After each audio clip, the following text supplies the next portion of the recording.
leading the points chase by 21 over Kevin Windham. But Kevin's 1-1 at Binghamton was his 4th victory of the year. Can the Red Riders steal the title, or will Albee hold on for his first championship on American soil? Round 12, AMA Motocross is next.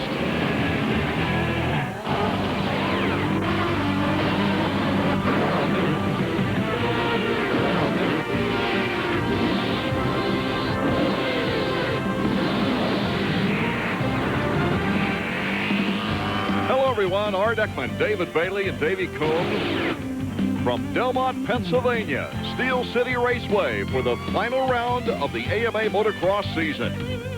It's good weather. We might get a little rain later on here at the track as we take a look at the 125s getting ready for their first moto. Talon Bolin, 3rd in the points, but he's also very anxious to take on Alessio Chiotti, the Italian who's come over to run. This could be termed a shootout of champions, as Ricky Carmichael has already wrapped up his 3rd consecutive AMA 125 title, while Alessio Chiotti, seen here, has already won 3 consecutive world championships. He is working with a much different bike, though, than he raced in Europe, so it'll be interesting to see what he can do with it. Points race, Ricky Carmichael leads by 118 points, already sewed up the title, but Talon Bolin would certainly like to take advantage of Brock Sellers and move past his teammate into 2nd. Let's go down to Davey Combs. Well, this is it, the end of a long outdoor national championship season for the 125 riders. Ricky Carmichael, of course, has already wrapped up his 3rd national title, but today he goes after the tie with Mark Barnett's all-time win record of 25. But there's a wild card here. Check it out. 3-time world motocross champion Alessio Chiotti from Italy. This is a showdown the Steel City fans are very lucky to have. I don't know who you guys are going to pick, but I got to think Carmichael's the favorite. Neither rider's ever won here. Of course, Chiotti's never been here before. And let's take a look at the track map where Chiotti's going to be racing. Beautiful layout, Art. It's just designed perfect for spectators, even for the mechanics. They can see their rider all the way around. But the section we're highlighting for you, we're going to go on board and see what it looks like when you miss your timing. A lot of jumps out here on this racetrack, and if you don't double them, it ruins your rhythm all the way down the straightaway. This could have been a double if he'd landed right there. See another rider, how much more momentum he gains by clearing that double right out of the corner. Taking a look at the Suzuki starting grid, Ricky Carmichael, the champion. Bolin finishing the year in 3rd place. He would love to beat Chiotti. Way a winner on the season, Casey Lytle. Brock Sellers also got a victory this year. Nathan Ramsey in the top 5 out of that pro circuit camp. And here's the rest of the 40-rider field. Well, it's been mentioned that this is the only stop on the National Motocross Circuit that RC has not won at. That's quite a challenge. But he also, with a win here today, could tie Mark Barnett's all-time 125 career win record of 25 victories. So although his title has already been secured, he's got a lot of motivation here as we get set for the 125 to crank it up. Brock Sellers, Chad Watts, Ricky Carmichael's mechanic. Carmichael, a look of quiet confidence, David. Focused, I think. He knows he's got to beat number 109, the world champion. That'll feel good. They had all kinds of problems with the bike, unfortunately, during practice, and Chiotti had to go all the way to the last chance qualifier to get into the main event. We're set to go. The card is sideways. The 125, first moto at Delmont. Steel City Raceway is underway. Carmichael got the decent start on the inside, but it's Pingree who gets the whole shot, number 60 on the Primal Suzuki. Yamaha's right behind him. You see Carmichael wheelied off the gate, lost a little bit of momentum, got closed off, but he played those first couple of corners smart. That's the key here at Steel City, that left and right, a lot of problems can happen, and he's in good shape right now. Casey Johnson in 2nd. It's Ernesto Fonseca, his Yamaha Troy teammate, in 3rd, with Ricky Carmichael in 4th. There's Talon Bolin in 5th. Brock Sellers in 6th. And Chiotti is caught back in the pack. It's going to be tough for Chiotti to work his way up. Tougher to ride against the American riders. Anytime I ever went to Europe, just knowing how those guys are going to race against you, it takes a little while to get used to. And this is going to be his first opportunity. David Pingree, David Bailey, has really shown nicely here in the latter moments of the motocross season. Well, he's starting to get more comfortable now. That happened to me before I started winning championships. Towards the end of the season, you start to get a little bit of a flow. He's obviously got that. He's also been getting great starts. That's right. This was his 3rd consecutive hole shot. Casey Johnson, number 16, right behind Pingree now. You see him fighting when the sections really watered the track a little bit. This big, long left-hand sweeper into this tight left. You see he's really fighting. Track is in excellent condition. The next lap through that corner will be perfect. 39 guys behind him will come through there and turn that up, and the burn will be established. Pingree, Johnson, Carmichael now moving into third as he passed Ernesto Fonseca. Carmichael's right where he wants to be. Almost. At least he's moving up, and you can see how dirty he's getting. He's going to lose vision if he stays back there much longer. He'll run out of those tearaways. Carmichael, Fonseca, Bolin. As the 125s have opened up the program here at Delmont, the final round of the year. David Pingree, will he be leading? We'll find out when we get back. Do you want to be a champion? Championship Motocross featuring Ricky Carmichael. Go head-to-head with a top superstar in motocross today. It's the ultimate motocross simulation. Championship Motocross featuring Ricky Carmichael. So real you'll be pulling your teeth out of the dirt. Only on PlayStation game console.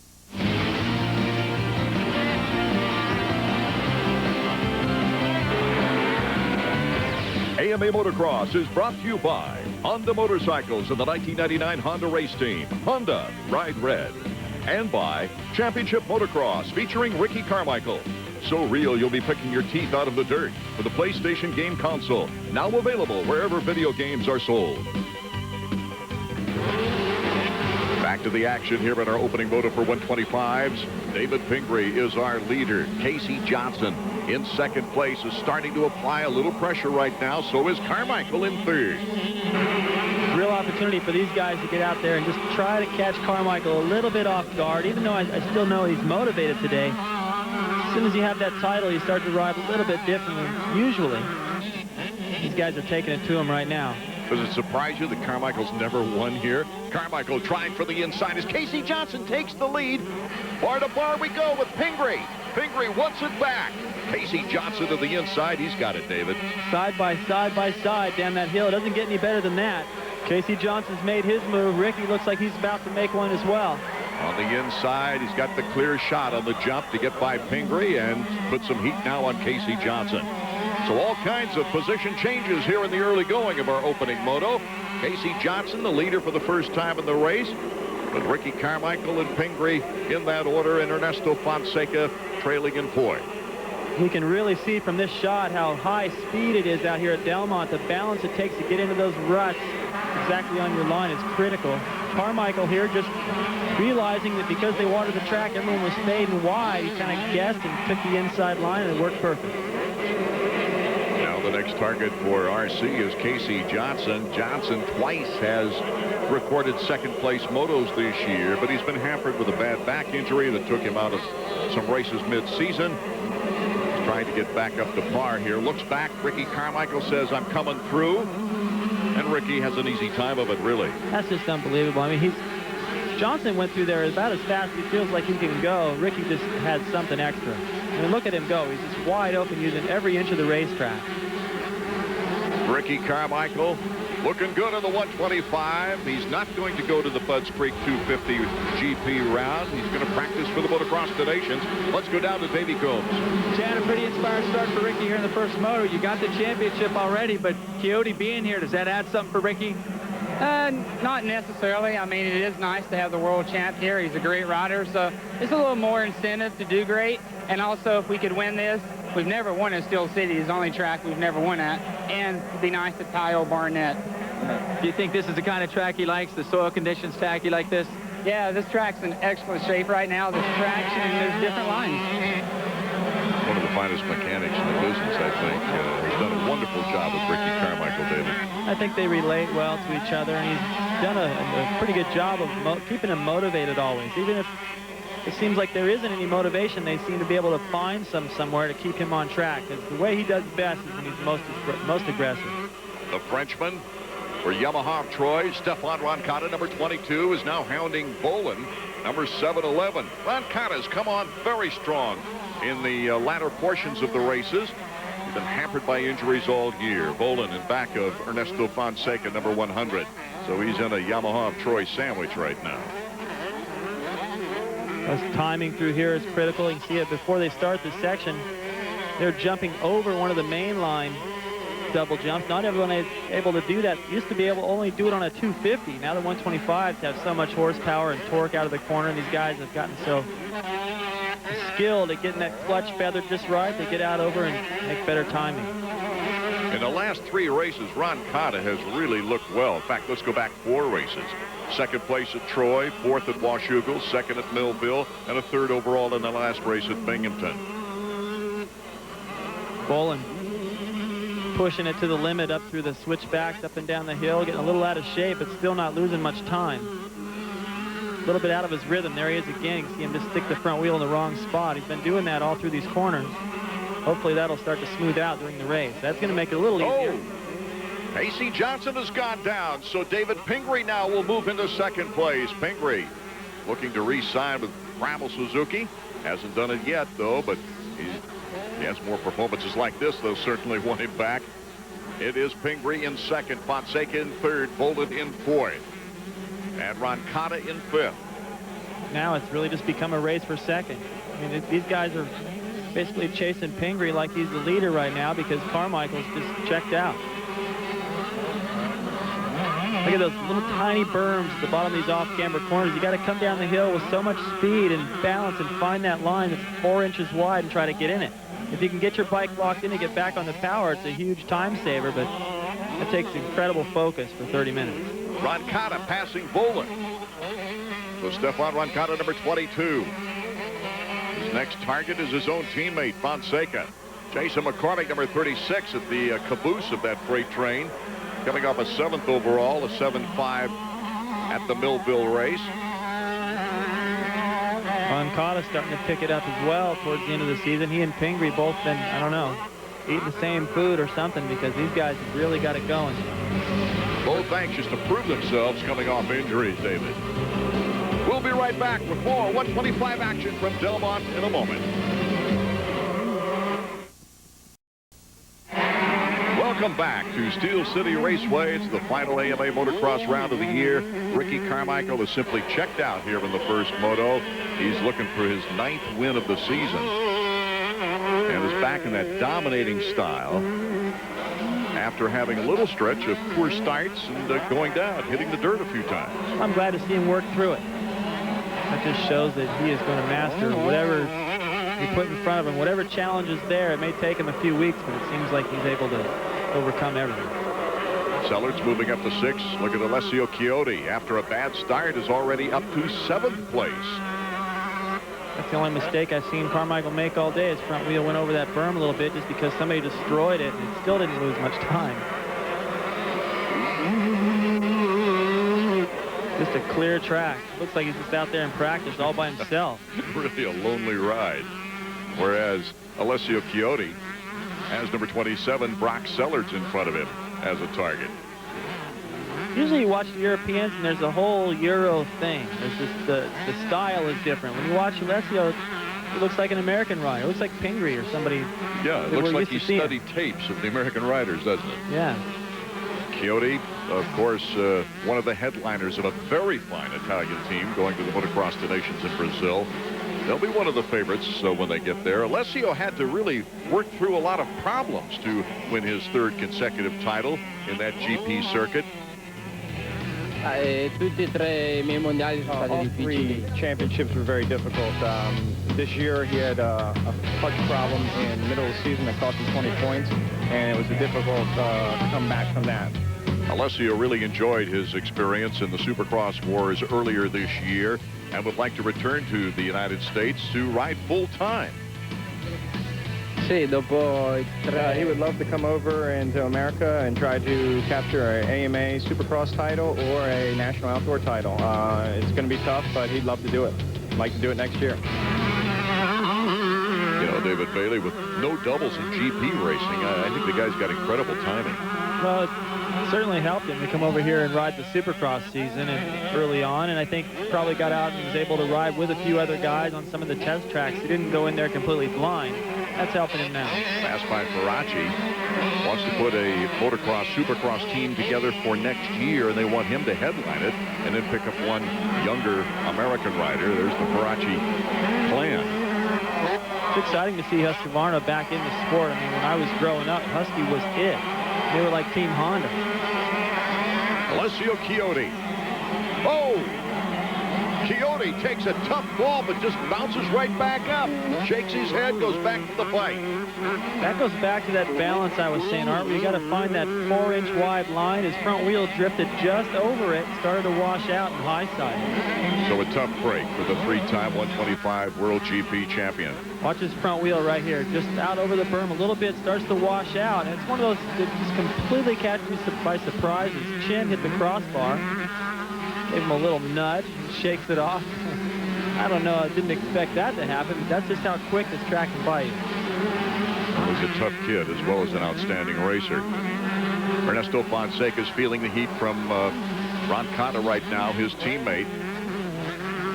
Roncada comes to the inside. He's looking for the pass. Fonseca cuts him off. Roncada now touches the back tire. He's letting him know he's there. Knocking on the door. There's a big difference between having somebody behind you about that distance versus running into your back tire in a corner. Johnson used to do that to me. It's just like, made me feel like, gosh, I'm going about as fast as I can. I don't know what else I can do. Obviously, this guy needs to get around. It starts making you nervous. Starts thinking about them. You start trying to take their lines. And Bolin could benefit right here from both these guys. Both these riders a free sign for next year. Yamaha of Troy. Roncada to the inside now gets by his teammate. Nice pass. I was just thinking that if these guys start focusing too much on each other, Bolin could take advantage, and I think that could be part of the reason that Roncada's decided to pick it up a little bit. Bolin behind them. Talon signing a 2-year deal with Pro Circuit for next year. That's going to be a strong team.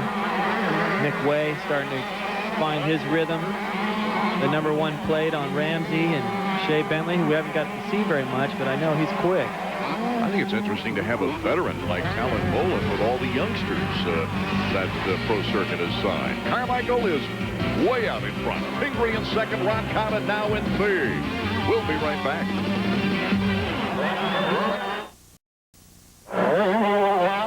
We're back at Steel City Raceway. Moto #1 of the 125s. Ricky Carmichael is our leader, but all the action is right here. Brock Sellards on the tail end of this 4-bike train with Talon Bolin in front of him. Here's Ricky, and it's the white flag lap, the final lap. Carmichael looking for his 17th moto victory of the year. Incredible domination. I had 16 one year, and it felt like all I did was win. And he's got 17, and he's still got another moto to go. I just can't imagine what this must be like to be inside his head. And he was pretty disturbed when he got a 3rd at Millville and a 2nd at Washougal. Yeah, you can see that even if he crashes in the first turn, gets up, and it's almost a photo finish, and he loses by an inch, he's still blowing a gasket between motos if he wants to win them all. That's why he's been so dominant. The guy's focused all week. He wants to win on Tuesday, Wednesday, on Sunday. Oh. And he doesn't want to leave the 125 ranks without winning at every track. His very first pro race was right here at Delmont. Went down once, maybe twice, but showed up good enough to win Rookie of the Year that year with that one race under his belt. Same way Reynard joined the pro ranks. Picked up to think he won his first race here. Well, Carmichael's going to have to wait quite a while to try to pick up a win here if he can. Back to Robbie Reynard running the 250s now. He won 3 of his 5 125 national wins right here at this track. Talk about domination. He's talking about the king of Delmont. Robbie Reynard's 125 action has to register along with Jeff Ward's 500 cc action. This may be a better track for Reynard than Millville. It is certainly in terms of his results. He rides well at both. It's weird how some tracks he just do well, others he just don't. This might be the track that Carmichael just can't seem to get it together, although if he can keep doing what he's doing so far today, looks like he'll be able to make it a perfect career, I guess, in the 125s by winning every venue. Put a capper on that. Jeff Ward won 4 of the 500 races that were staged here. Ricky Carmichael. The crowd cheering for him. We've got a great crowd on hand, even though rain is threatening. It doesn't scare these people away. They're used to those big black thunderclouds rolling in. All they do is just hang on to their beer a little tighter. Carmichael on cruise control right now. Ricky going up the hill, glances at the checkered flag, puts a finger in the air, and easily takes another moto. Pingree holds on to second. Ernesto Fonseca in fourth. And Carl Dunn, another GP rider, getting into the top 10. Let's go down to Davey now, who's with our winner. Champ, I never would have guessed you clinched the title last week. You rode about as hard as you could ride. I'll tell you what, Davey, that was a fun moto. The weather's out here is awesome. You guys did a great job on the track. I'll tell you what, this is the best racetrack so far this year prepared. The dirt is perfect, and you know, the overcast is keeping the track just great. That was definitely a fun moto. Were you keeping an eye out for Alessio Chiodi at all? Not really, you know. I had my hands full with Johnson and Pingree, so it was tough. I didn't get the start I wanted. I don't know what happened. It wasn't too bad, you know. I had the inside gate, so I didn't get squeezed out, but it was good. One more moto, and you could do two things. You could win at Steel City for the first time, which would give you all the 125 national tracks in your career, and it'd give you that 25th career win. Yeah, both of the combination would be great. I never won here. That'd be the main thing for me, definitely. After getting his third consecutive hole shot on the year, David Pingree, number 60, registers his best finish as far as the moto is concerned as he places second.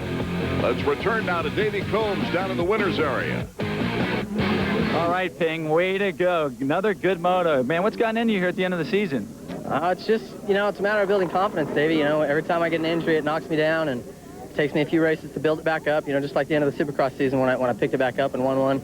I'm just starting to feel it again. You know, I've come out and I'm comfortable right away. You know, and I can go pretty much Ricky's speed. Unfortunately, not any faster, but at least I'm keeping him in sight. One more moto to go on the whole season. You gonna let it all hang out and go for that first ever overall win? Yeah, I mean, sure. You know, something could always happen to him, and he could get a bad start. You know, and just try and get out and take off. We'll see what happens. Finally, who helped you get up here? I really want to thank, first of all, my mechanic, Todd Brown. He's done a great job all year long. He gives me crap because I don't give him enough plugs up here. But also American Suzuki, Primal Impulse, Bill's Pipes, Shift, Alpine Stars, Dunlop Tires, Bell Helmets, Scott Goggles, just everyone that backs the team. Thanks a lot. Takes a lot to get up on that podium. As our first 125 moto has been completed, we're anticipating a great 250 round with a championship on the line. So you want to be a champion? Championship Motocross featuring Ricky Carmichael. Go head-to-head with a top superstar in motocross today. It's the ultimate motocross simulation. Championship Motocross featuring Ricky Carmichael. So real you'll be pulling your teeth out of the dirt. Only on PlayStation game console.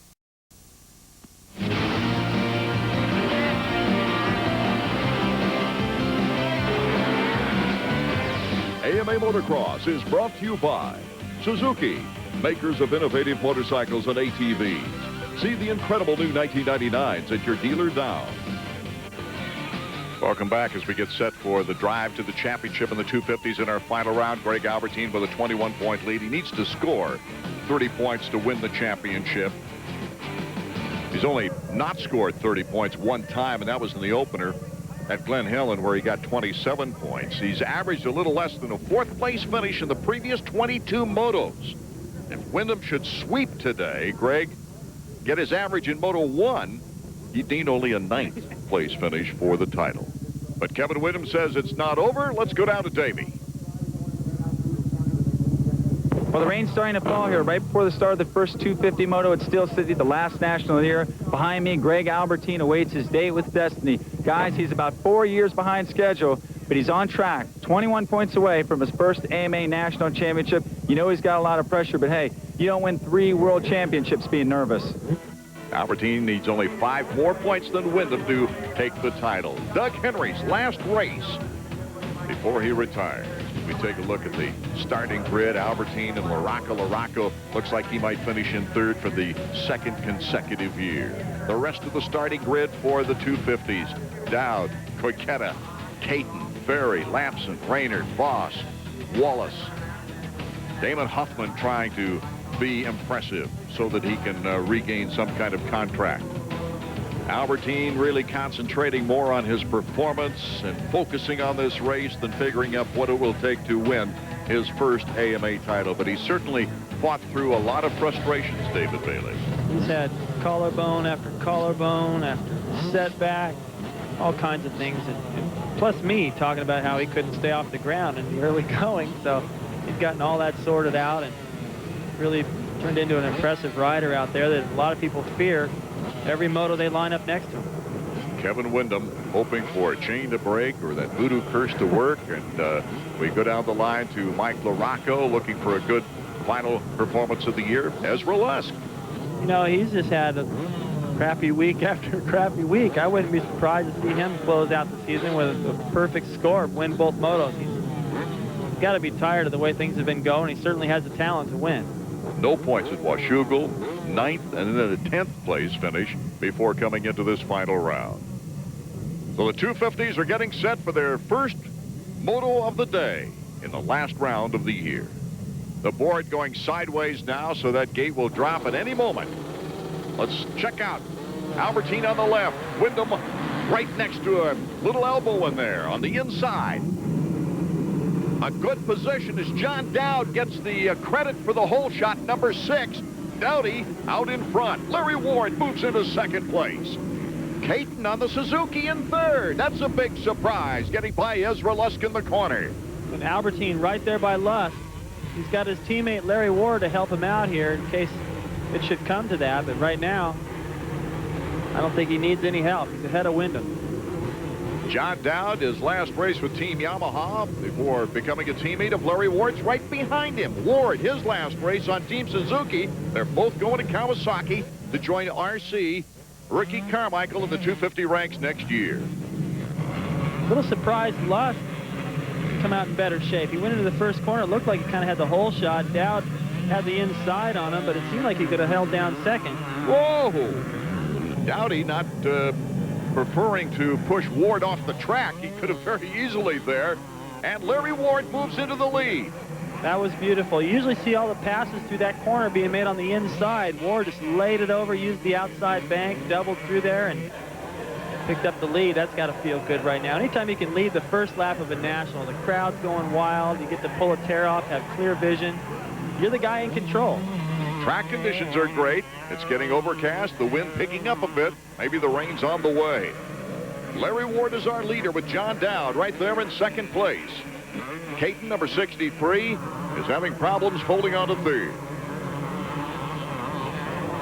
He's got the best riders in the world breathing down his neck. That's not going to be easy, but it is exciting as a privateer to get out front, see the leaders, kind of get used to that pace, all the noise the crowd makes up there, because when you're back in 20th, the crowd isn't making any noise at all. Lee McCullum, Larry Ward's mechanic, big deep breath right there. He's going to be Pastrana's mechanic next year. That'll be exciting. Yeah. The riders actually look forward to something new once in a while. You know, you don't want to feel like you burn any bridges, but it is nice to put on new colors, new clothing, new helmet, new motorcycle to get used to. And for the mechanics as well. I mean, for him to get an opportunity to work with the new kid who I have a feeling from what I've seen and heard, Pastrana's he has the opportunity to be a Jeremy McGrath. Kid's got talent. He hasn't even had a chance to race yet. People are already assuming he's going to win a lot. Windham back in 6th.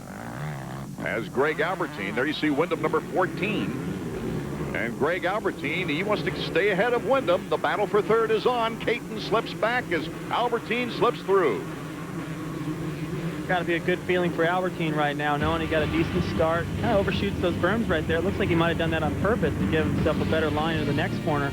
But he just put another rider between himself and Kevin, so things are looking good so far. Larry Ward still our leader. We'll be right back with more 250 action from Delmont. So you want to be a champion? Championship Motocross featuring Ricky Carmichael. Go head-to-head with a top superstar in motocross today. It's the ultimate motocross simulation. Championship Motocross featuring Ricky Carmichael. So real you'll be pulling your teeth out of the dirt. Only on PlayStation Games. Art Ekman, David Bailey, Davey Coombs coming to you from Delmont, Pennsylvania. The final event of the year. Larry Ward is our leader. His teammate, Greg Albertyn, trying to nail down the 250 championship, is in third behind John Dowd. Ward's best 99 motocross was a 5th overall, a 6.5 at Troy. But the battle for 4th is on. Mike Caton and Kevin Windham. Windham second in points, trying to catch up to Albertyn. He just came down that hill hot on the inside. Couldn't quite get under Caton. That would have been nice for Kevin if he could have made the pass. He almost pulled off a double pass. He got Henry. he needs to get by Caton as fast as he can and try to get up there and start to bother Albertyn a little bit and change his whole attitude, because so far Albertyn's got clear sailing. 2 4-strokes. There's Jimmy Button making the pass on Doug Henry right behind Windham. It's such a fast pace right now. Everyone is pushing it to the end. Jeff Stanton right there cheering on Kevin Windham, saying, get by this guy. Why did Caton have to pick this moto to ride with so well? I think that's probably going through Kevin's head. Caton looks to the side. Kevin Windham has the opportunity right now and makes the pass. So Kevin not letting Greg Albertyn get away from him, but he's got to get closer as we take a look at on the scoreboard. Ward, Dowd still 1 and 2. Here comes Jimmy Button. Boy, that 4-stroke, you can hear it coming, but Caton's not budging. He's staying right in front of him, racing with everybody right now as we go back to the battle for second place. Greg Albertyn now getting within striking distance of John Dowd. Albee, the last year of his contract, is not mentioning anything about renegotiating with Suzuki until after this championship is secured. Let's go to Davey Coombs. Joe, big day for you guys. How's it going so far? It looks pretty good right now. Kevin's behind us, so that's a good thing. What about Larry Ward up front? Does that surprise you? Yeah, Larry's riding really good, so I'd rather have it be one of our bikes than somebody else. Finally, what was Greg like this morning? Was he nervous at all? I know the answer to that. He's never nervous. He was actually better this week than last week, so I think he's all right. Albertyn hounding John Dowd. He's approaching this final round with that same sense of confidence and positiveness that he did at the beginning of the year when he said, hey, I'm going to win this thing this year. Albertyn, bar to bar with John Dowd coming down the hill. Who breaks last? Albertyn takes the corner. And Albee will move into second place. That's impressive for Albee to just come down there and lean into the corner, just trusting that Dowd wasn't going to park him. They came in there hot together. Looks like Albee already had the pass. John made a good effort to try to get back in there and make him earn it. And you're right, Albee has just remained so confident. You can't tell by the look on his face what's going on inside his head. It looks like he's always got it under control, a little confident smile. Here's Kevin Windham, though, right on the tail of John Dowd.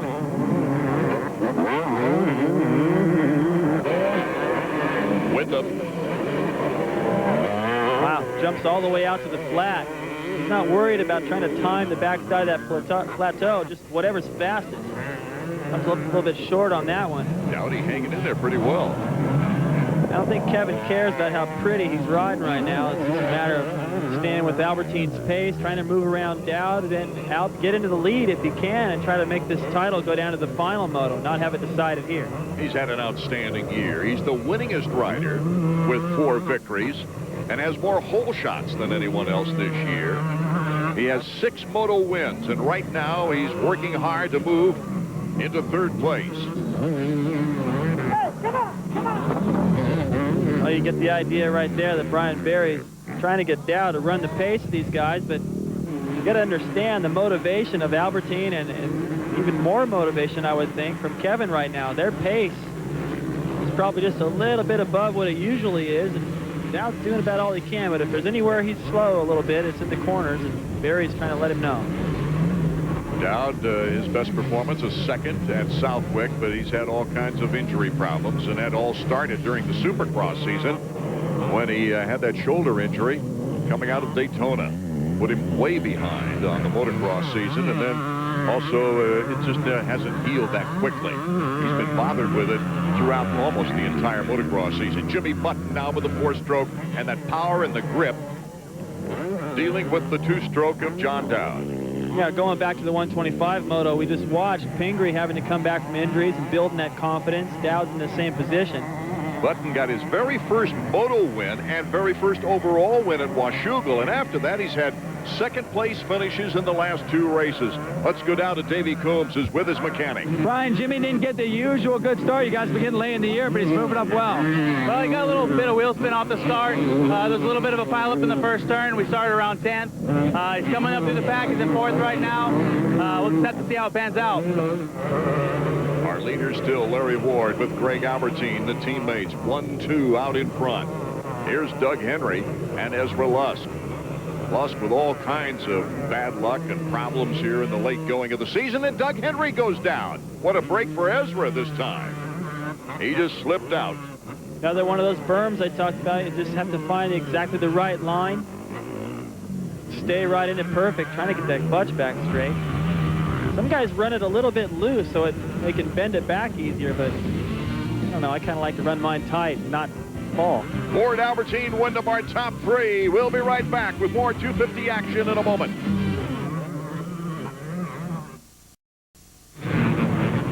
We're back at Steel City Raceway. Moto number 1 of the 250s, Ezra Lusk, number 4. Several people thought he might win the championship this year. He was number 1 in the points at Southwick after a win and 2 podium appearances. A lot of bad luck has struck Ezra Lusk since then. Tim Ferry, number 20, on the Mazda Chaparral Yamaha, is behind Lusk. He's not just behind him, he's actually bothering him a little bit. Might have just ignited Ezra to get around John Dowd. Dowdy trying to get back at him, does so. Back and forth we go. John Dowd and Ezra Lusk with Tim Ferry on their tails. I still like it. I think Lusk needed to come down there and make that pass and just keep his fingers crossed that he can make it stick. And even if you can't, he's definitely got Dowd thinking the next time down that hill. Ezra signing a new deal with Team Honda earlier in the season. Steve Mathis, Tim Ferry's mechanic, looking on. Ferry coming out of the privateer ranks, signed by the independent team, the Chaparral team. Larry Ward, our leader, with Albertyn still in second place. The 2 Team Suzuki riders out in front as the battle goes on between Lusk, Dowd, and Ferry's looking to take advantage. I've always liked Ferry's riding style. Ever since his first win, I think at around 95 at the Open in Orlando on the 125, I've just noticed that his riding style, it just sticks out. It reminds me of the way I like to ride. And when I watch him, whatever I'm thinking he ought to be doing, it's what he does. He's a pleasure to watch. He gets by Lusk. Yeah, Ferry getting by Lusk now. So it's Dowd, Ferry, and Lusk with Robbie Reynard. Very quick on this track. This is his favorite track anywhere. And look for Robbie Reynard to make a move on Ezra. Race the track, Tim Ferry. That's the best advice you can give. And Mike Gosler putting the lap times, 2:37. These are longer laps than most tracks on this series. Steve Lamson with troubles.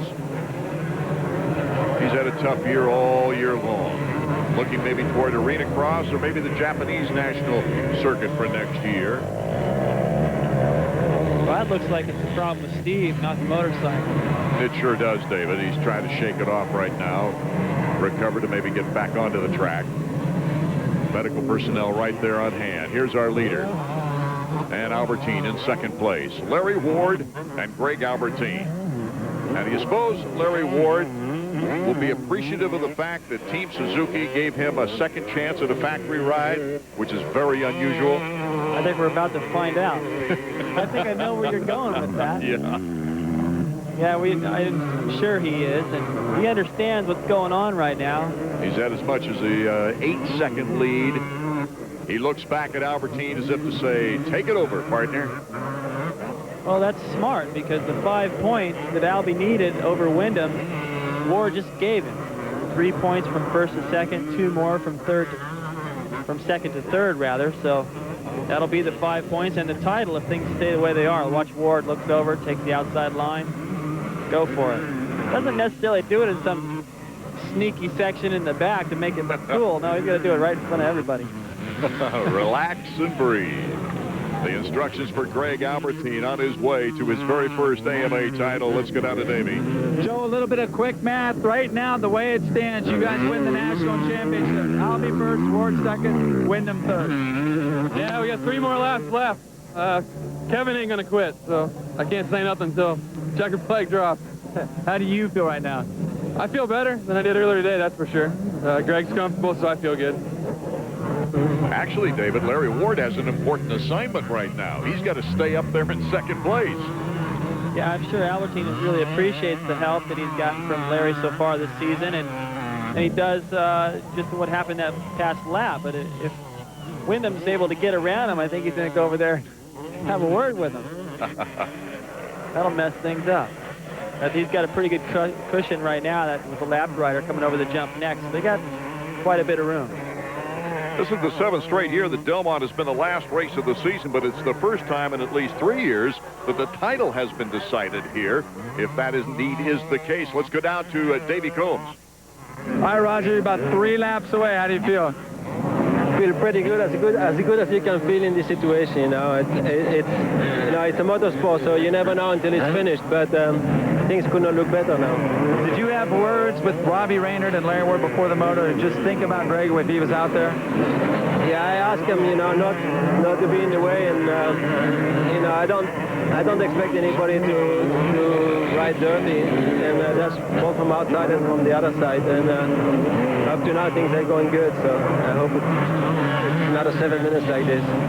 That's a tough time to have to interview Roger DeCoster, David. Now, he doesn't want to take his eyes off of anything, and he's got things coming in his headset as well, but he's been in this position before, and, you know, he's still get nervous no matter what. I mean, it's always nerve-wracking when there's a title on the line.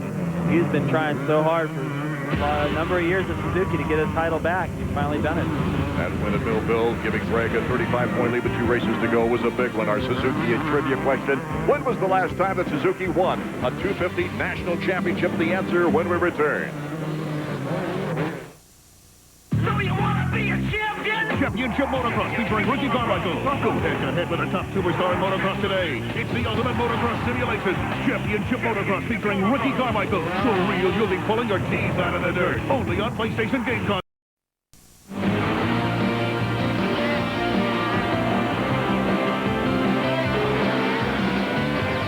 AMA Motocross is brought to you by Mazda.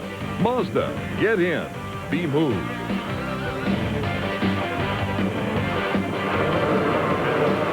Not even Jean-Michel Bayle, the only other former GP champion to win an AMA 250 title, did what Greg is about ready to do. And Greg Albertyn could win the title and also win a race in the same season. Jean-Michel Bayle won the title in '91 but did not win a race. Greg Albertyn has won 2 so far this year. On the final lap, our Suzuki trivia question: when was the last time Suzuki won a 250 national championship? It was 1981 and Kent Howerton.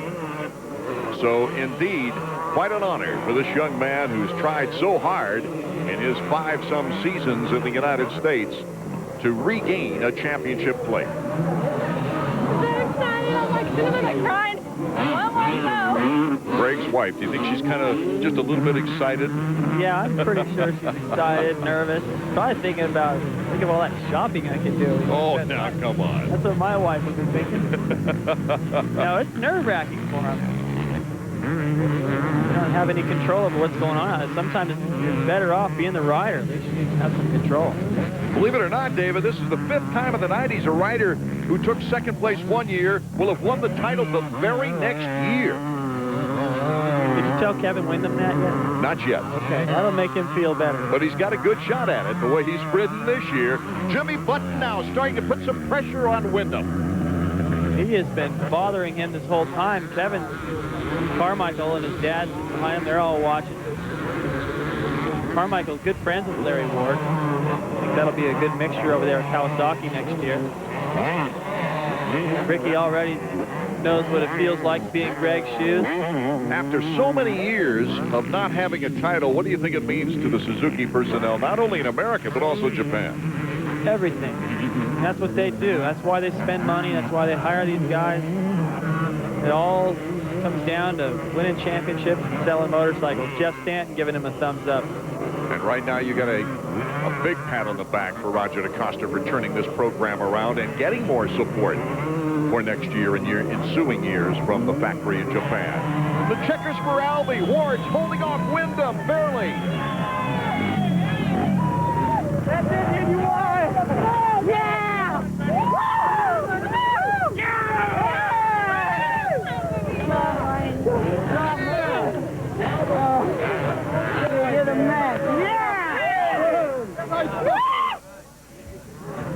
man.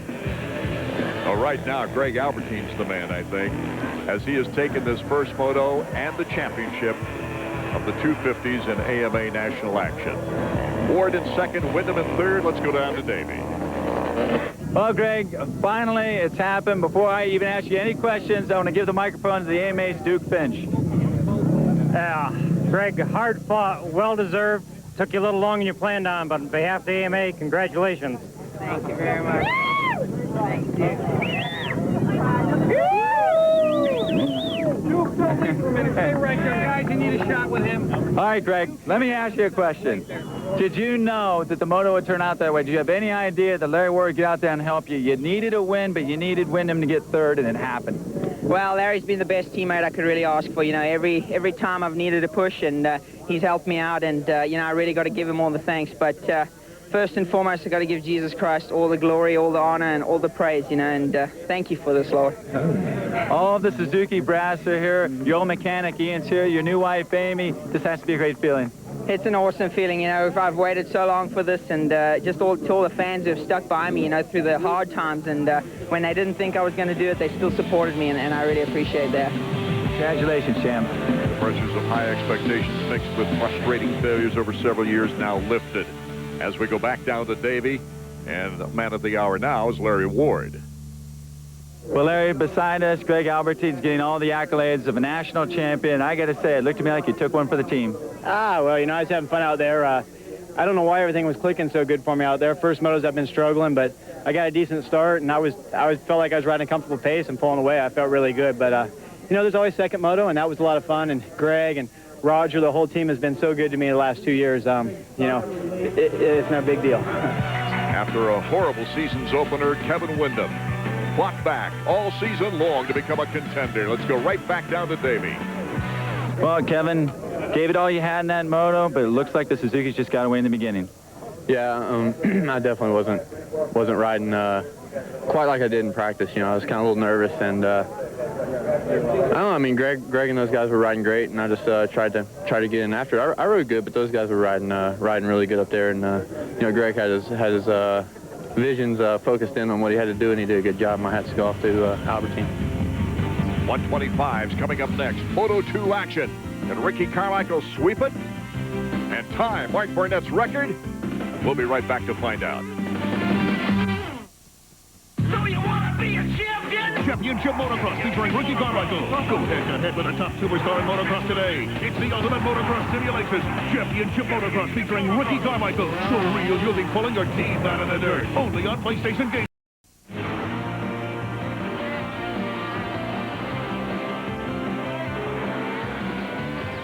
AMA Motocross is brought to you by Suzuki, makers of innovative motorcycles and ATVs. See the incredible new 1999s at your dealer now. Get ready for the start of the last 125 moto of the year. The rain started falling again in Steel City, but it hasn't quite come down. Right here, guy waiting on a chance at history, Ricky Carmichael. He won the first moto straight and clean. He wins this one. He ties Mark Burnett for the all-time win record. How can you bet against Carmichael in this moto? I don't think you do, David. That's true. Well, you see that same layout for the second moto, but sky jump is the section we're going to take a look at on board. You go around the corner at the bottom, try to get a good drive up the hill, of course. The faster you get out of the corner, the sooner you can get up that hill and try to get over that double. A lot of guys have been going wide, but every once in a while somebody will cut it to the inside and still make all those doubles, and if they can do both of those, they'll make the pass. So Ricky Carmichael has never won here at Steel City. This is his last 125 moto before graduating up to the 250s next year full-time. That'll be exciting. Imagine throwing him into the mix of the already great action we had in the 250 class this year. I'm looking forward to that. And I think it'll be exciting to see who takes Ricky Carmichael's place as the top drawer of the 125s. We're off and running for the second 125 moto from Delmont. Pingree looks like he got another hole shot. Number 60 has the lead. Carmichael in second place. Ron Cott and Pingree were right close together. Nathan Ramsey had trouble in that first turn. Looks like he's going straight to the mechanics area. He's shaking his head. May have bent something. Already Carmichael goes for the pass. He just doesn't waste any. It's so much like McGrath in Supercross. Once again, reaching up to clear his vision in a place that, I don't know, he reaches up to take a tearaway off in places I wouldn't let go of the handlebars, but he always pulls it off. Roncada trying to hold with them now as Pingree feels the heat of Ricky Carmichael right behind him. Well, Pingree realizes right now, if he can stay here, this is an overall win. And Carmichael's motivated as well. If he can get by, he'll pick up the win here at Delmont and Ty Barnett. Both these guys are motivated. Carmichael to the inside. Look at that leap. Does the double. Gets by Pingree. Ricky Carmichael in first. Here comes Roncada. The three of them starting to pull a little bit away from Casey Johnson. And Carmichael makes the pass in the place we just looked from our onboard camera. He was able to jump all those doubles from the inside. Guys that have been able to do that mostly been on 250s. Carmichael pulls it off on the 125 just with perfect timing. Plus he sat down to get that extra lift on the suspension. You can see, well, now they're trying to work on Nathan Ramsey's machine, and that's Chad Watts, RC's mechanic, helping out there with the Pro Circuit machine. I was going to say, on some cameras you can see raindrops. It is starting to rain here at Delmont, but it certainly hasn't affected the track any. Well, it's probably for Greg Albertyn in the pits. He's probably glad he got this championship over with in the first moto and not have to deal with mud in the second moto to decide it. That would be nerve-wracking. That's where bikes start to have problems. And you see the little bit of wheel spin coming out of there on the hard pack stuff. Anywhere it's polished off, it's going to get real slick, even with a few raindrops. So Carmichael is in the lead with Roncada trying to hold close here in the second moto. Pingree in third. This should be a good battle. Roncada would love to beat Carmichael in this moto. He doesn't care about records. He doesn't care about where Carmichael's won or lost. He'd just like to beat him here. He just needs a win before the season starts. It's his last chance. Coming around to the mechanics there, I wonder if Chad had a chance to get over and give a signal to his rider. It seemed like he was pretty involved in helping Ramsey get going. Don't know that Carmichael really needs it. He looks around quite a bit. He's very aware of what's going on around him. Signal board he usually looks at just to keep Chad happy, and in case Chad's putting lap times down on there, he can race the track. David, it's nice under these conditions too that he's out front and can take the line he wants and feels more secure on. Plus, if it keeps raining, that roost will be a problem for the guys behind you in terms of vision. Every time you get a little piece of dirt that hits you in the goggles, it'll stick. Eventually, those add up. You can't see them. Casey Johnson, Talon Bolin in a battle. Bolin on the FMF 711. Casey Johnson behind Pingree, trying to put the pressure on. He goes wide. Bolin. You can see the difference in lines in that corner approaching the sky jump we showed you. You can go anywhere on that racetrack you want. Still come out of there in pretty good shape. It really just depends on whether you're protecting the line from somebody that's challenging from behind. Carmichael is looking to check out, but Roncada won't let him. We'll be right back with the final 125 moto of the season. Championship Motocross featuring Ricky Carmichael. Go head-to-head with the top superstar in motocross today. It's the ultimate motocross simulation. Championship Motocross featuring Ricky Carmichael. So real you'll be pulling your teeth out of the dirt. Only on PlayStation Game. Second Moto 125 action from Delmont, Pennsylvania.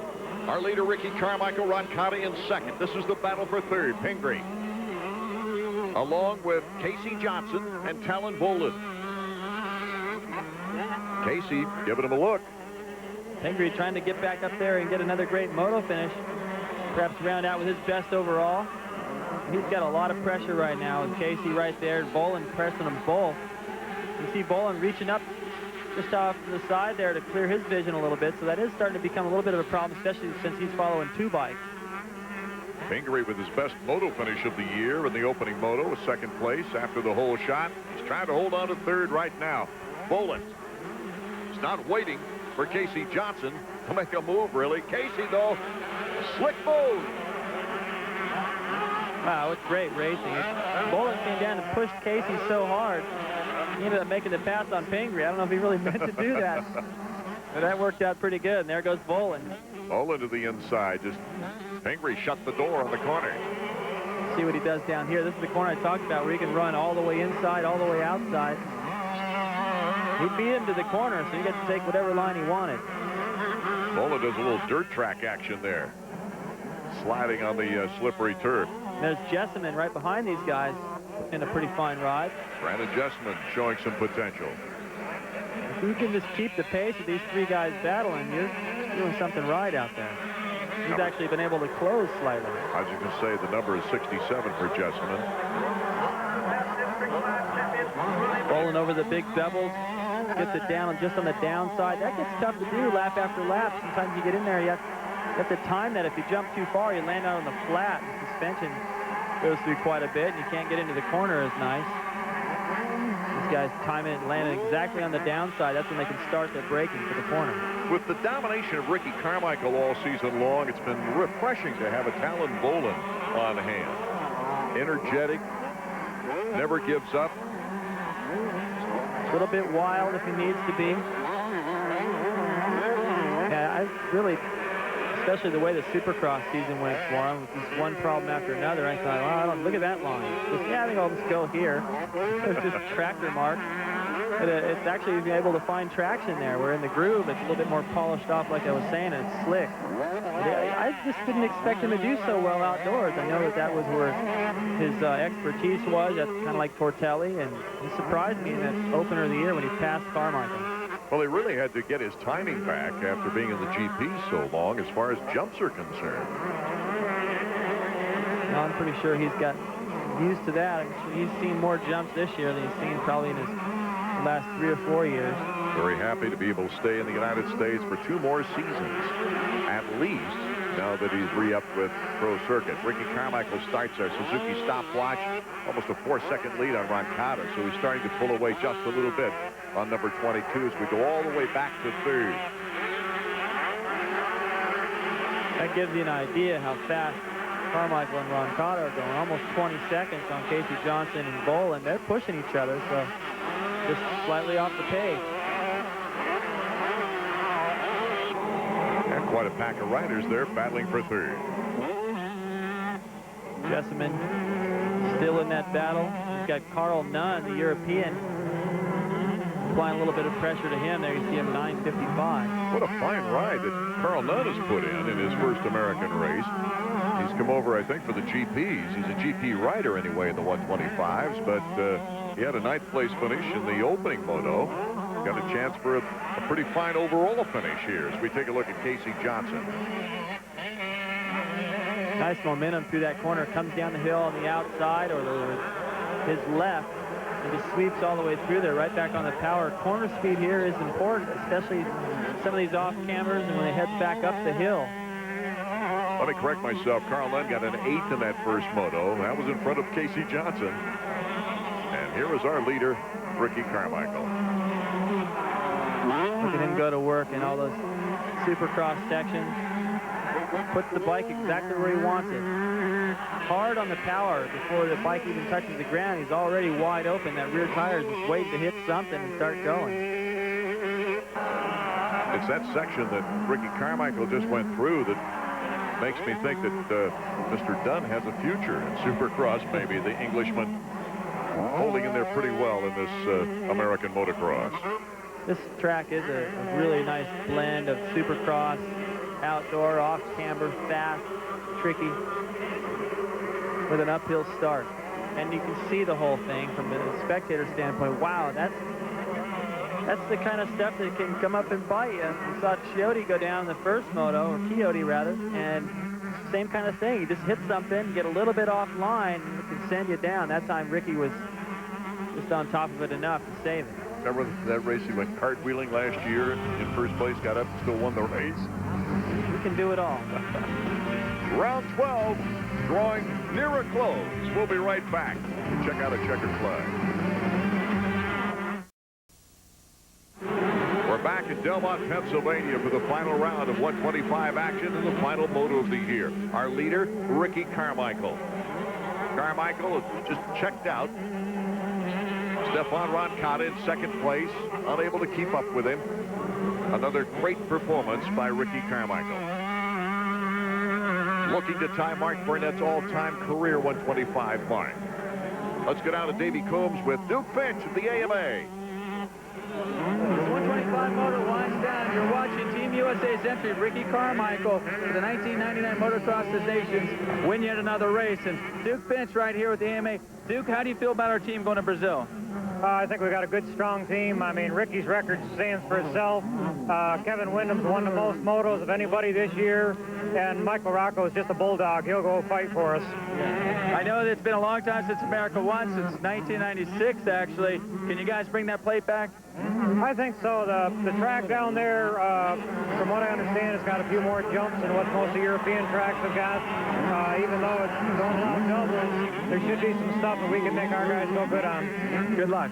Thanks. We mentioned earlier, Ricky Carmichael doesn't plan on hopping on a 250 for that 250 GP at Budds Creek next week.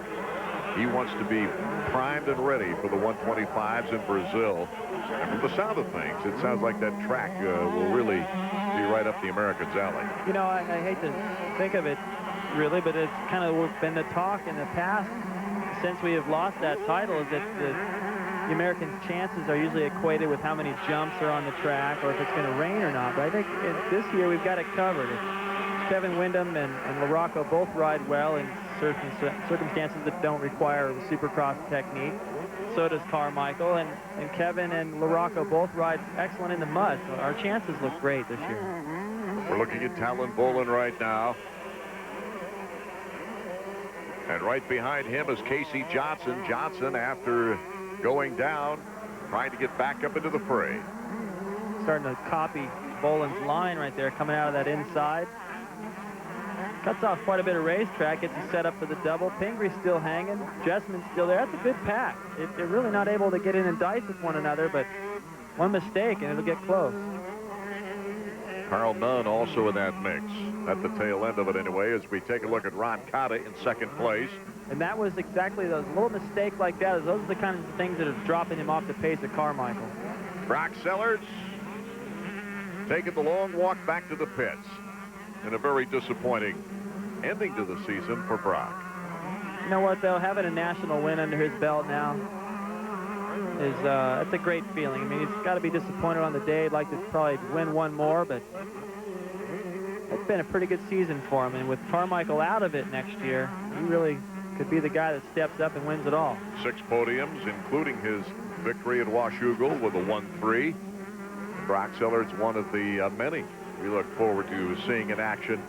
Battle for the vacated crown. And here's another guy you think might be right there battling with Brock, number 60, David Pingree, should he stay away from injury.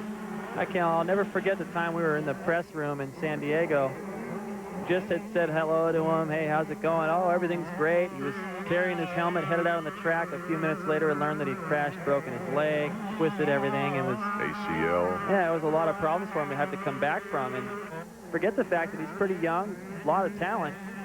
Plenty of potential still there for David Pingree. Came back to win a Supercross this year. Let's go down to Davey. There's one disappointed rider behind me, Brock Sellers. He grew up right across the Pennsylvania border in Ohio. I knew he really wanted to do well here. Fortunately, before his bike broke, it appears he clinched second in the final 125 championship standings. With Ricky Carmichael moving up to the 250 class, that guy right there has got to be one of the favorites for the year 2000. Brock Sellers having this frustrating moment of watching the rest of the race. That was his bike that the mechanics were just pushing across the track and behind these guys. Jessamine and Nunn. This is an interesting little battle. Jessamine with a lot of potential, a young rider. Carl Nunn, after running the GPs, coming over here and trying the American circuit. Jessamine, as you see there, in 6th position. Europeans seem to be having more and more success coming over here and doing well in Supercross, getting their feet wet, and then coming back in years to follow and contesting it the whole time. Little fishtail off the berm there. But this could be a guy we'll be looking a lot more at in the future. The Englishman on the Yamaha. They're both still chasing David Pingree. Pingree, though, holding his own. He wants a fine possible podium spot if he can move up.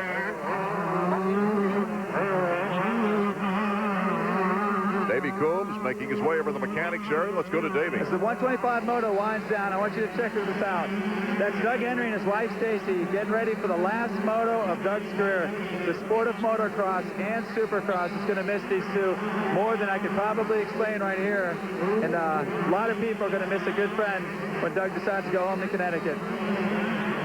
Talking with Doug Henry before the race, he said, I'm glad I'm going to retire, but I was talking with my wife last night before we went to sleep, and he says, I'm glad I'm going to retire, but it sucks. And then he apologized for saying suck. And I think he's the only rider at Delmont, Pennsylvania that would do such a thing. That's a real example of his character. I mean, he is such a gentleman out there, and he has been such a great champion, such a source of inspiration for everybody with all that he's battled through. More 125s when we get back. This week's Suzuki Flashback, we turn to last year's 125 action here at Delmont. Moto number 1, John Dowd, got the whole shot and takes the early lead. Number 67, Nick Way, battles Pro Circuit teammate Casey Johnson, number 20, and number 21, Primal Suzuki's Robbie Reynard for second. It would be Johnson taking over the lead, but Robbie Reynard put the heat on the rest of the way. Casey Johnson would take the checkers for his very first career 125 moto win. Double R and RC were way out in front of the pack in Moto 2. Robbie Reynard had a great duel with Ricky Carmichael. But this time, Reynard in the lead won his 5th 125 national overall. Carmichael secured the crown a week earlier in Binghamton. It is the last lap for Ricky Carmichael on a 125 here at Delmont in the final round of the year. Ricky Carmichael, looking for his 9th victory of the season. Only has a few more 100 yards before he sees the checkered flag. He always loves to win. Oh. Just so he can do that. I think he would do that even if he didn't win. You could hear the crowd there anticipating and coming around for that. Greg Albertyn discussing things with Roger DeCoster before the final 250 moto of the year. But Ricky Carmichael last week, of course, joined Brock Glover and Mark Barnett as the only 3-time winners in 125 history. And, of course, should he not get a flat tire, a broken chain right now, he would tie Mark Barnett's 125 record of 25 wins. Casey Johnson battling with Talon Bolin. This is a great thing about motocross. You got Ricky Carmichael way out in front, but there's always some racing going on somewhere, and this has been a great back-and-forth battle. These guys have been bugging each other the whole race, while Carmichael is just able to make it look, it's just unbelievable. You can go back and watch Bolin and Johnson, who are both so talented, ride so hard, still be that far behind somebody like this. The crowd appreciates it, too. Here's the scene where a lot of people around the country this year have seen. That is just a truly amazing talent in Carmichael. So Ricky Carmichael gets the checkered flag and will take the victory lap. Carmichael Roncada second. Talon Bolin regains third. Casey Johnson, David Pingree are top 5. Let's go down to Davey. Talon, good solid ride to end the season. Yeah, that's about all it was. I really wasn't happy with my first moto ride. It's difficult to pass on this track, and, you know, I don't know what it is. Deep down, I trained hard. I was motivated because Kiko and Carmichael was here, you know, and I wanted to beat them, but I guess deep down I just didn't have it today. Some days you have good days and some days you have bad days, and for me this was a bad day. I didn't feel good on the bike all day. I was pretty happy with the second moto, but hey, I didn't get hurt at the end of the year. I had a good season overall, top 3. Can't ask for much more than that, you know. Everything's good, I'm healthy, so I'm looking forward to next year. How do you feel about next year? What's going to be different for Talon Bolin? Well, actually, I've changed teams for next year, and I'd just like to thank FMF Honda for all their support, you know. But I'm changing teams. I have a new motivation, and of course, Ricky's out of the class, and he's a tough booger out there. So, I mean, without him in there, I think it's going to be a good race championship, but I feel I should be the odds-on favorite. So I'll work real hard, use that for my motivation, and try to win the title next year, you know. One of these years is going to be my year. I just keep working on it. It's good to have you here in the series, Talon. I'm happy to be back. You know, I did a long tour in Europe, and You know, I say again that my dream's coming true. I never actually expected once I went to Europe to be able to come back and get the support that I got and the spectator support that I got. It's amazing, and it's kind of like a new lease on racing, because I get a little bit burned out over here and come here and I'm new, I'm fresh faced. Everybody likes me and it makes me feel good, and shoot, I feel like I can go another 2 or 3 years in my career, no problem. Taking a look at the top 10 now on the overall sheet. Ricky Carmichael, Roncada Pingree holds on to that podium spot in third. Let's go to one of the greatest 125 riders of all time, who's with our Davey Coombs right now. Well, Ricky, there it is. You got the record. Yeah, it feels good, you know. So I guess I'll hang out with Barnett for a while, I'd say. I tell you what, with all the help from Kawasaki and Fox, Oakley, Pro Circuit, my mom and dad, my mechanic Chad Watts, I tell you, I had a THQ, Charlie Designs Bell helmets, Alpine Star boots, and thanks to your family and your whole crew for getting a good track today. I wouldn't have been able to do it, and I'd like to thank everybody for supporting me through my 125 career. It was definitely a good one. Looking ahead to the year 2000, you got one more race on the 125, the Motocross Designations. When you going to get on that 250? Probably next week, I imagine. I'm going to ride the 125 just a little bit before the Designations, but I'll be 110% for that race, definitely. Well, good luck, Ricky. It's been a pleasure watching you on the 125, and I know you got it, and you're on the 250. Thanks a lot, Davey. So Ricky Carmichael with 549 points over the second-place rider Brock Sellard's 396. Wins by the biggest margin in modern scoring times, 153 points, besting Steve Lamson's 120-point advantage for the crown in the 125s. So now both #1 plates have been awarded. We're going to see the second moto in the 250s and have some fun with it when we return to Delmont, Pennsylvania.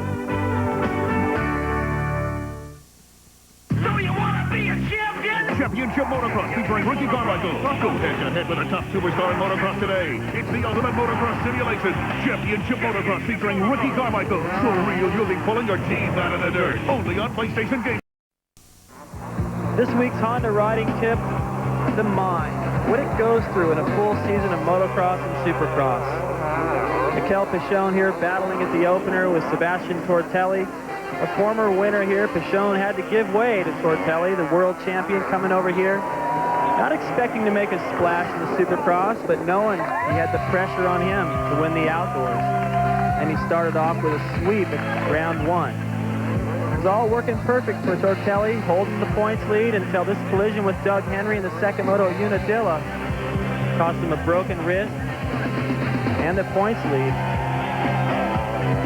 That was picked up by Ezra Lusk with a win at Southwood. Beginning to look like Ezra was going to put it all together in the outdoors after losing again with Jeremy McGrath in the Supercross. But his problems escalated. 4 finishes, no points at Washougal. Took Ezra out of the points race. And for Kevin Windham, Glen Helen was a disaster. Round 1, a badly bruised thigh and only 7 points scored. He came from the depths of depression to the elation of sweeps like here at Budds Creek, only to lose the title to Greg Albertyn in the end. Keeping your head together is sometimes the greatest challenge. 250s getting set now for their final moto of the 1999 season. Jimmy Button, who's made such progress on that 4-stroke, re-signing with Yamaha for next year. Mike LaRocco looking to finish in third place in the points. And Doug Henry, very emotional moment right now. Mixed feelings. Last race of his pro career. You can see it right there. Yeah, don't say it too loud, but he's got a surprise birthday retirement party coming up tonight after the race. Robbie Reynard at the line. Larry Ward. Kevin Windham. He's accomplished so much this year, Kevin Windham. Ezra Lusk trying to battle the frustration to have a final good moto, and here's the champ. You know, the winners here at Delmont are like a who's who of modern champions. We've got LaRocco, McGrath, Emig, Henry, and now Greg Albertyn. You got to wonder where the motivation is in this final moto to really push it to the edge from Albertyn and Doug Henry. The final moto of the 1999 season. They start jumping the gate. Looks like malfunction. That was Robbie Reynard getting off last as he got caught in the gate. Somebody down in the first turn. We'll have to check it out. That's Larry Ward. My goodness, after such a great first moto, check this out. Well, it looks to me like some of the guys over there, Robbie Reynard perhaps, hard to spot from this particular angle, but somebody got going early and then everybody else reacted to it. Everyone's on pins and needles at that moment. And Tim Ferry gets his first hole shot of the year. Meanwhile, Ward back there in the middle of the pack, he goes down and just gets run over. It seems like guys can miss you at that point when they're towards the rear of the field, but he still got punched around a little bit, so a huge difference for Larry. Even with the pressure off. Look who's in second place behind Tim Ferry. Greg Albertyn. Doug Henry in third. He's been such an important part of Supercross and motocross in his career, Doug Henry. Gosh, he's got to be the sentimental favorite right now. He is. I'm sure they'd like to see any of these guys go out and close the day. Tim Ferry, for one, a privateer to get a moto victory. See Albertyn close out the season in championship fashion with a win. And to see Doug, I mean, there's a lot of people out here you can be rooting for. That's what's been great about this series. It would be Albertyn's third win of the year if he can take the overall. And he's been so consistent throughout the season. 3 second-place finishes. A third place at Budds Creek to go along with the victories. Never worse than the 8th-place finish at Glen Helen, the opening round. That's what it takes. The year I won the 250 National Championship, I only won 2 races. 2 or 3, I don't even remember, but it wasn't very many, I can tell you that, but I was very consistent. Well, as we mentioned earlier, Jean-Michel Bayle won the title in '91 in the 250s without a victory. Jean-Michel Bayle was just amazing to come over here and win every championship, the 250, the 500, the Supercross, all in the same year, and then just said, all right, I'm going to go road racing. I mean, that's just amazing, the talent that guy had. What I hear, he still goes pretty fast on a Supercross track. Ferry, Albertyn, Doug Henry, Kevin Windham in 4th, and John Dowd rounding out the top 5. LaRocco back at 8. Mike Caton, another pretty decent start there with the top 10. As we take a look at the entire field. Another great start for Albertyn. Just having an excellent day, and it's just too bad his teammate Larry Ward going down to the running up front the first moto, having the lead, looking like he probably held on to it if he wanted. Said things were just clicking for him, and this moto he just about gets run over by 4 or 5 riders as he goes down the first corner. One of the fastest riders on the track is Robbie Reynard after the last place start. He's trying to move his way up through the field. That's fun.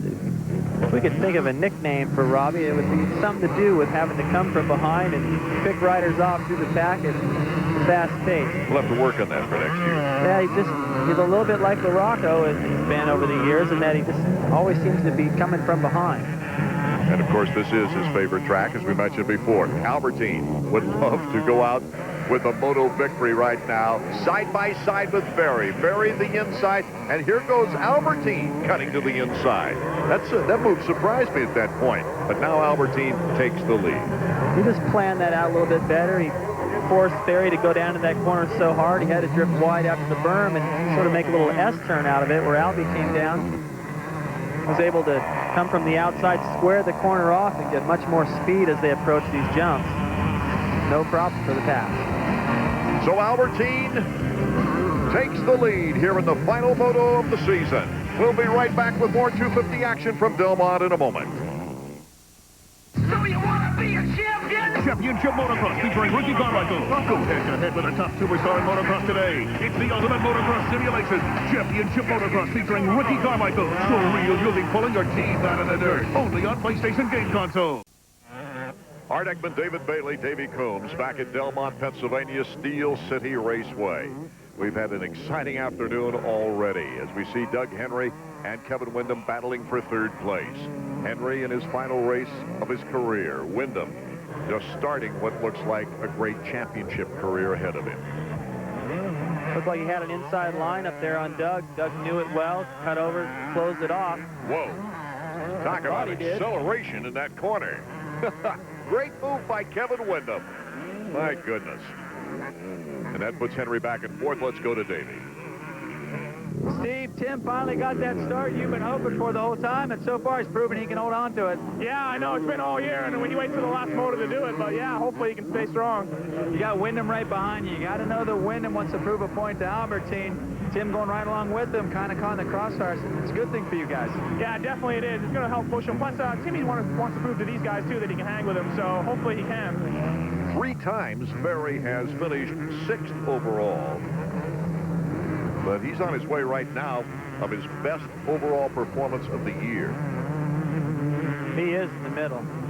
One of the first nationals I rode was 1981, and I was lined up right in between Kent Howerton and Bob Hanna at Mount Morris. Talk about I didn't mean to be lined up there. It was all that was left. And those guys just hated each other. It looks like Kevin's going to just bump him back one spot and get up there and deal with Albertyn on his own. Catch it.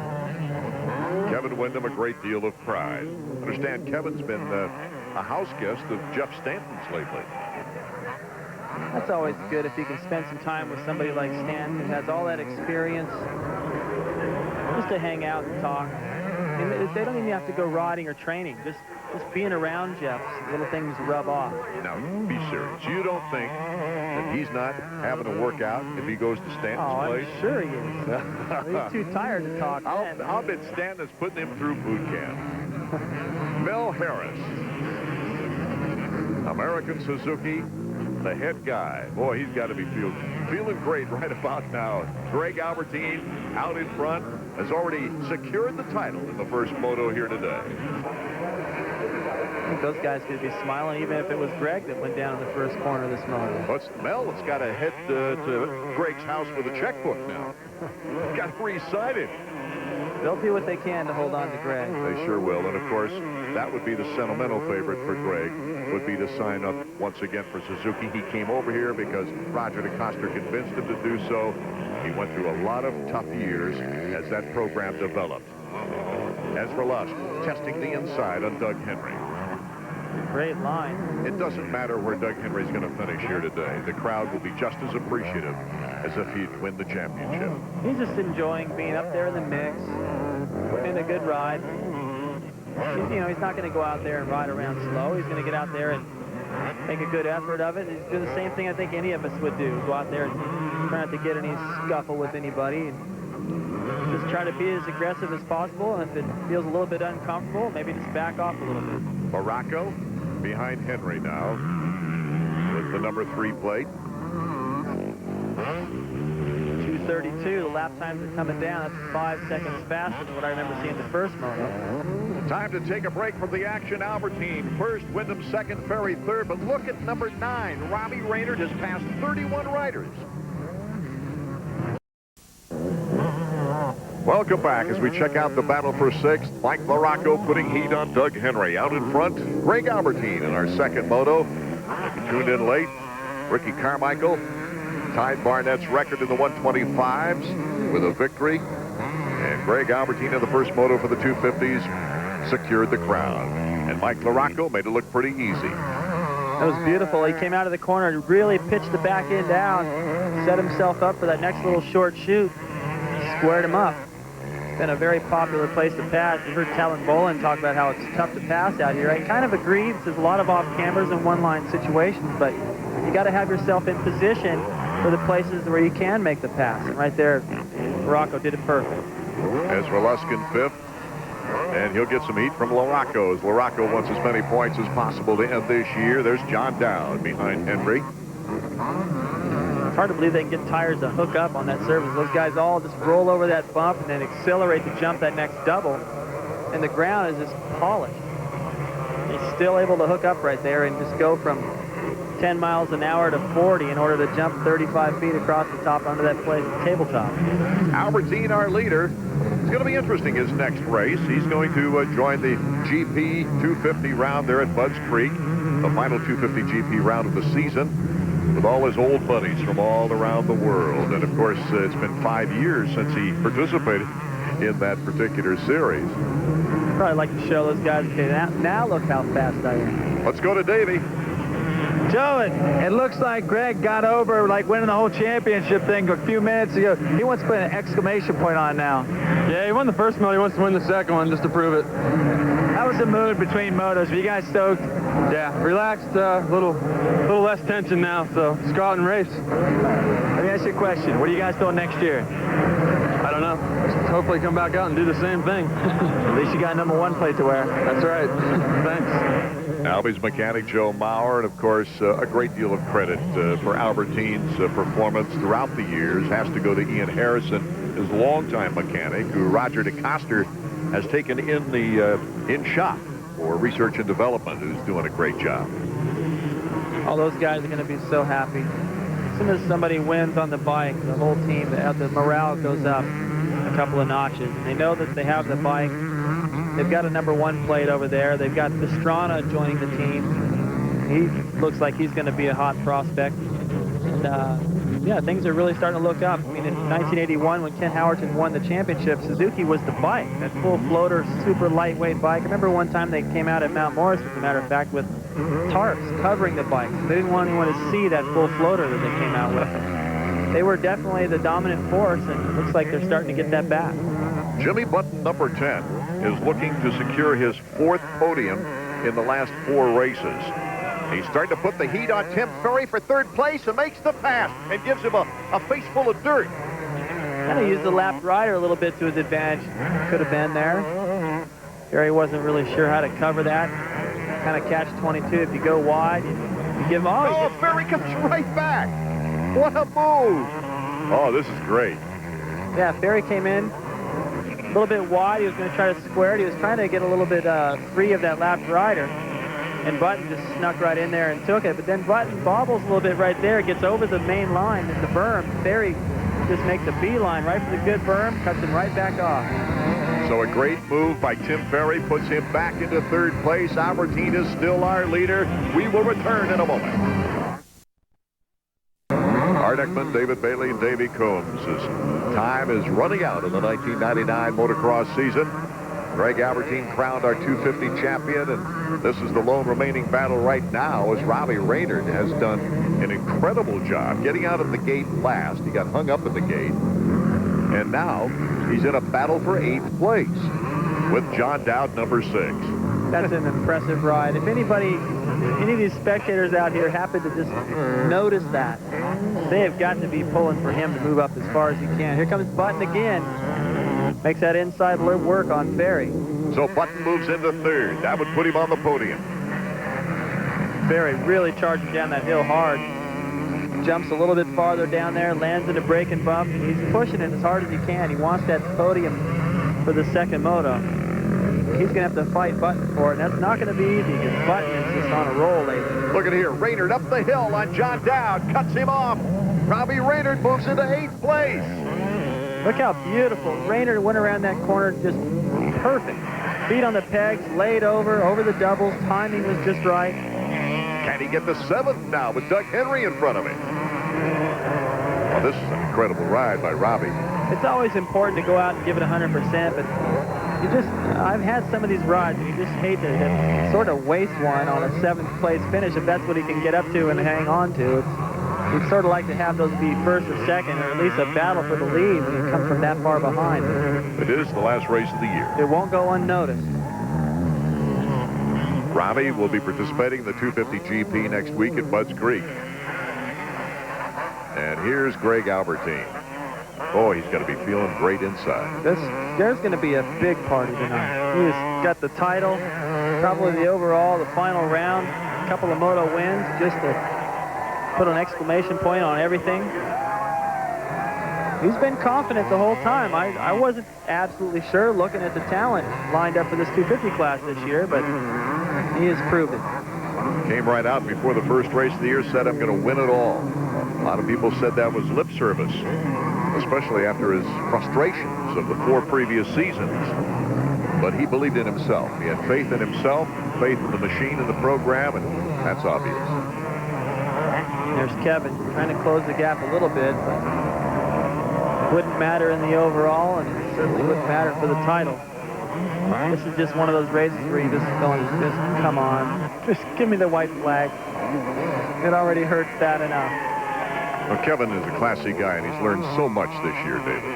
I think Kevin has really realized more so in this series than ever before, that every point counts, and that you can't give up no matter how bad it seems. That first race could have been a whole different story if he'd have stayed out there and just tried to salvage something. You never know. I look back to McGrath doing that same thing in Washougal a few years ago. Greg Albertyn comes across the finish line with the checkers flying. So this is the first time Suzuki has won here at Delmont in a 250. And Greg Albertyn gets the sweep. Almost gets a kiss from his wife. Here's Doug Henry. What an emotional moment this has got to be for the Henry family. So many friends and family drove to Delmont to see this last race. I'm glad I got to be around to see Doug's career. I watched the whole thing, and in some ways he's going to be glad not have to come back to all this, but he will miss it. The redness in Doug's eyes right now didn't come from the roost in this race. We'll have to see what he has to say when we return. So you want to be a champion? Championship Motocross featuring Ricky Carmichael. Go head-to-head with a top superstar in motocross today. It's the ultimate motocross simulation. Championship Motocross featuring Ricky Carmichael. So real you'll be pulling your teeth out of the dirt. Only on PlayStation Game Console.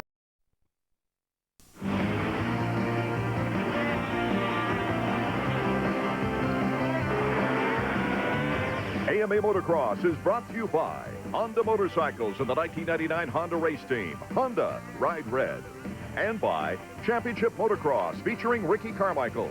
So real you'll be picking your teeth out of the dirt for the PlayStation Game Console. Now available wherever video games are sold. The 99 season draws to a close. Sebastien Tortelli in his first season in America showed he's a winner. Another former GP champion, Greg Albertyn, also won early in the season.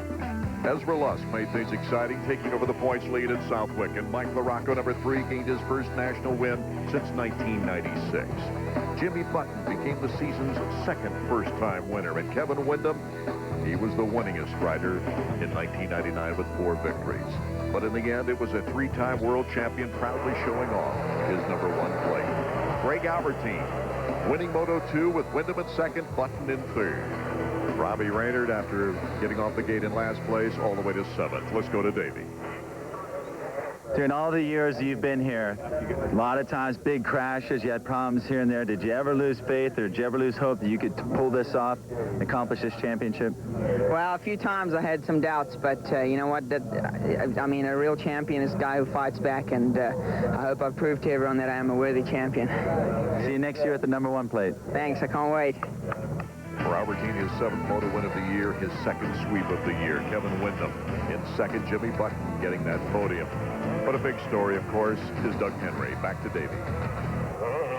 I got to tell you, it's been a pleasure working with you all these years, from the Honda days, the privateer days, way back when you were a nobody from New England sleeping in your van in Florida. Always a class act, Doug. You know, Stace and I were sitting there on the line watching the 125 class, and it's like, I remember watching the 3-digit guy saying, boy, you know, 8 years ago I was doing the same thing, you know, just trying as hard as I could. And, you know, to all those guys out there, you know, that are working hard, you know, just if you want something bad enough, you know, you can get it. Exactly the philosophy of the young man who won the number 1 plate this year, Greg Albertyn, who took it by 29 points over Kevin Windham in the final count. It's all academic now. Ricky Carmichael taking his 3rd consecutive 125 crown. Art Ekman, David Bailey, David Coombs, thank you for joining us throughout the season. Let's take a look back at some of the exciting moments. I've seen the Grand Ole Opry, and I met Johnny Cash. If that ain't country, I'll kiss your ass.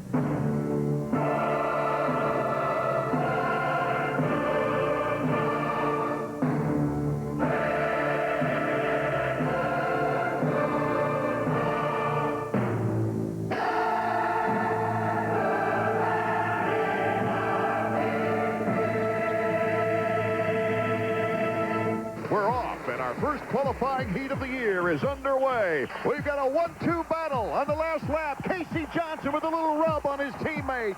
The checkers are out for Ezra Lusk. It is a Honda sweep. His first victory ever. Nathan Rams Lindsay. Well, I got to think about what you said. Whoever wins this round seems to go on and win the title. The advantage has got to be in Jeremy's favor now. And the second consecutive year for victory for Larry Ward. Miracles on the racetrack. Fonseca with the checkers. His fourth career Supercross victory. Kelly Smith doesn't want to blow it either. This is his minus 80, and they collide. Kelly Smith goes down. The crowd comes alive. Here comes Michaud boxing out McGrath. Ward's trying to hold him off. Can he do it to the checkered flag? Just 2 corners to go. No, he can't. McGrath has got him. Almost a photo finish, but McGrath had him by a wheel. Well, you can hear the fans. Here's Tortelli to the inside. Tortelli. I haven't seen anything like this since Bob Hanna did it. Oh, my goodness. Carmichael, as we counted, is in 35th. Oh, Nick Way goes flying through the air. Is a 34-rider handicap enough for Ricky Carmichael? And here goes Albertyn. Don't look back, the sign says. Oh, Carmichael ran into Brock Sellers hard. The FMF Honda going for the checkered flag. Brock Sellers wins his first moto of the season. Jason McCormick, do you think he's happy? Whoa, and the Planet Honda crew, that's their very first moto win.